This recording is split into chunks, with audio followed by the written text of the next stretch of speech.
दोपहर को अजमेर से हम लोगों ने अपनी जन संघर्ष यात्रा को शुरुआत हम लोगों ने किया। और आप सब जानते हो कि एक दिन का समय था, क्योंकि सिर्फ परसों ही मैंने घोषणा करी, तो बहुत ज़्यादा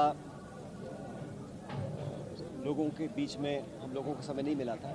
लेकिन मुझे खुशी है कि आज हम लोग जो चले अजमेर से जयपुर की तरफ, लंबी यात्रा रही, भीषण गर्मी थी, हम सब जानते हैं, 40-45 डिग्री का माहौल था, टेम्परेचर था और आसमान से आग बरस रही थी। लेकिन जो नौजवानों में खासकर मुझे जज्बा दिखा उन मुद्दों के पक्ष में, जिन मुद्दों को लेकर मैंने यात्रा करी है, इस यात्रा को अंजाम देने का मकसद यही है कि हम जो इस प्रदेश के नौजवान हैं उनका विश्वास व्यवस्था में कायम रखें।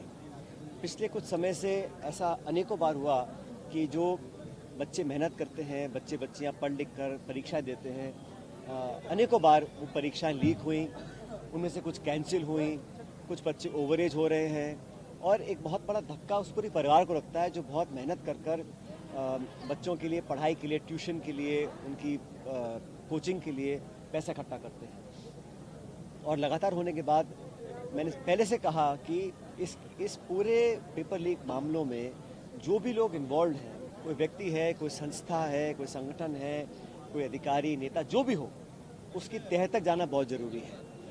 तो जब मैंने कई महीने पहले कहा था कि इसकी निष्पक्ष जांच होनी चाहिए और उच्च स्तरीय जांच होनी चाहिए, कभी कभी क्या होता है कि कोई पद पे इतना बड़ा व्यक्ति बैठा होता है कि जांच एजेंसी वहाँ तक पहुँच नहीं सकती। तो जांच खत्म होने से पहले ये क्लेम किया गया कि कोई अधिकारी, कोई नेता इसमें इन्वॉल्व नहीं है। अब कुछ दिन पहले आरपीसी के एक सिटिंग मेंबर को अरेस्ट करना पड़ा क्योंकि वो सारे सबूत सामने आ गए थे। तो इस प्रकार की जो घटना होती हैं उससे बहुत नौजवानों के अंदर एक रोष पैदा हुआ है और व्यवस्था के अंदर अगर जनता का, नौजवानों का विश्वास खत्म हो जाएगा तो बहुत बड़ा संकट हमारे समाज के लिए पैदा होगा। तो ये जो जनता के बीच जाकर, जनता की चौखट पे उन लोगों से मिलना, उनकी आवाज़ को सुनना, उनकी आवाज़ बनना, इस काम को हम लोग कर रहे हैं। और मैंने चुना है अजमेर से जयपुर क्योंकि अजमेर ही माध्यमिक शिक्षा बोर्ड हो, आरपीएससी हो, जो एक सेंटर है एजुकेशन का, वो अजमेर है। और जो पेपर लीक हुए, कई बार हुए, वो प्रकरण हम सबके सामने हैं। हम राजधानी की ओर जा रहे हैं तो करप्शन का इशू बहुत महत्वपूर्ण है क्योंकि पेपर लीक भी जो है वो करप्शन के माध्यम से होते हैं। अगर भ्रष्टाचार होगा सिस्टम के अंदर तो उसको ख़त्म करने के लिए हम लोगों को संकल्प शक्ति के साथ काम करना पड़ेगा और दुर्भावना के साथ काम नहीं करना है। हम किसी पे प्रतिशोध की भावना से काम करें या किसी को चिन्हित करें, ऐसा मैंने कभी नहीं कहा। लेकिन निष्पक्ष जांच तो होनी चाहिए। कुछ कार्रवाई करी है, कभी ये कोई छोटा मोटा दलाल, मुझे नाम याद नहीं, उनका कोई किराए का मकान था जयपुर पे, उस पर उसको तोड़ दिया उसको, चलो ठीक है। लेकिन ये जो अभी कटारा को पकड़ा है, इनका तो मकान अभी टूटा नहीं है। तो और चक्कर ये है कि जो आरपीएससी है उदाहरण के तौर पर, उनके सदस्यों का जो चयन होता है, जो उनकी जो नुमाइंदगी करता है, कौन लोग उनको रिकमेंड करते हैं, उसके पीछे भी जाना पड़ेगा। एक संवैधानिक पद है, उस पर आसीन होने के लिए कोई बहुत बड़े, कोई साइंटिस्ट हो, एजुकेशनलिस्ट हो, एकेडमिशियंस हो, ख्याति प्राप्त व्यक्ति हो, उन लोगों को अगर पद दिए जाएं तो मैं समझता हूं कि वो एक निस्वार्थ भावना से, पक्षपात से ऊपर उठकर अच्छे लोगों का चयन कर सकते हैं। लेकिन इस पूरी प्रक्रिया में कोई पारदर्शिता नहीं है। चाहे जिसी को आप अपॉइंट कर दें, फिर वो पकड़ा जाए तो सब हाथ खड़े कर देते हैं, कौन जिम्मेदार है। तो मैं तो ये चाहता हूँ कि इस पूरी व्यवस्था को, इसका पूरा पुनर्विचार करना पड़ेगा, पूरे ढांचे को बदलने की ज़रूरत है। और इस पूरे जो पिछले समय से प्रकरण हो रहे हैं, इसके पीछे कौन वो ताकतें हैं, कौन वो लोग हैं, किसके संरक्षण में, क्योंकि करप्शन करना एक बात है, करप्शन को संरक्षण जो लोग दे रहे हैं उन तक ही पहुंचना बहुत ज़रूरी है। और मुझे लगा कि बहुत से नौजवान उदास थे, उदास है, आशाहीन हो गए हैं। तो उन लोगों की बात सुनना, उनकी बात को समझना और इन मुद्दे को उठाना, ये हर जनप्रतिनिधि की जिम्मेदारी होती है। हम इस जिम्मेदारी को निभा रहे हैं। करप्शन के इश्यूज़ में बहुत लंबे समय से आपके पीछे उठा रहा हूँ और मैंने पहले भी कहा कि जो भाजपा के शासनकाल में तमाम करप्शन के इश्यूज़ हुए, पब्लिक डोमेन में आए, जिनको हम सब ने कहा कि हम इनकी पुख्ता जांच कराएंगे, इतना समय बीतने के बाद भी वो हो नहीं रहे। और अब सिर्फ 5-6 महीने बचे हमारी सरकार के कार्यकाल में, तो मैं तो अनेकों बार आवेदन कर चुका, लिखित में कह चुका, मौके कर चुका, अनशन कर चुका, आग्रह कर चुका। अब मैं जनता के बीच जा रहा हूँ और जनता का समर्थन मांग रहा हूँ उन बातों के लिए जिन बातों को हमने खुद रखा था आज से 7-8 साल पहले जब हम विपक्ष में थे।